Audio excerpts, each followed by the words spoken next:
Russia থেকে তেল কেনা নিয়ে হোয়াইট হাউসের চাপের মুখে রয়েছে ভারত। তবে এর মধ্যে মার্কিন প্রযুক্তি কোম্পানি অ্যাপল ভারতে আইফোন উৎপাদন বাড়াচ্ছে বলে জানিয়েছে সিএনবিসি। মঙ্গলবার ১৯ আগস্ট সিএনবিসির স্কোয়াক বক্স অনুষ্ঠানে যুক্তরাষ্ট্রের ট্রেজারি সেক্রেটারি স্কট বেসেন্ট বলেছে, ভারতের উপর শুল্ক বাড়ানোর পরিকল্পনা করেছি আমরা, যা দ্বিতীয় ধাপের শুল্ক। কারণ ভারত রাশিয়া থেকে যে তেল কিনছে সেই তেলের উপর নিষেধাজ্ঞা রয়েছে, ফলে ভারতকে বাড়তি কর বা শুল্ক দিতে হবে।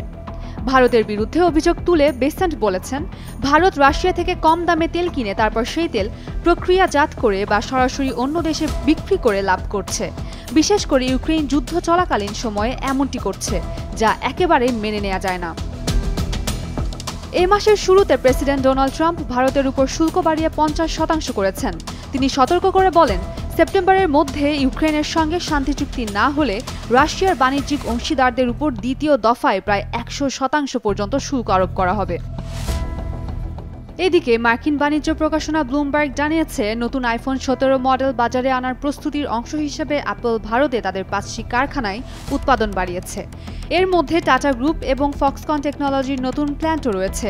পাশাপাশি আগামী বছরে ভারতে নতুন একটি আইফোন মডেল তৈরির পরিকল্পনা করছে কোম্পানিটি। প্রযুক্তি বাজার বিশ্লেষক প্রতিষ্ঠান ক্যানালিসের তথ্য অনুযায়ী মে মাসে ভারতে তৈরি আইফোন যুক্তরাষ্ট্রে পাঠানোর পরিমাণ ৭৬% বেড়েছে।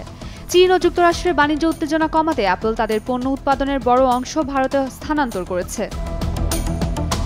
অন্যদিকে যুক্তরাষ্ট্রের উৎপাদন বাড়াতে আগামী ৪ বছরে $৬০,০০০ কোটি বেশি বিনিয়োগের প্রতিশ্রুতি দিয়েছে অ্যাপল।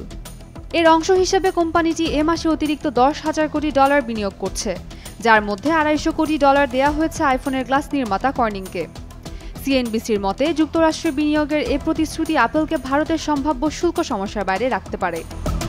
উম্মে রুম্মান ক্রান্তি, ডেইলি সান।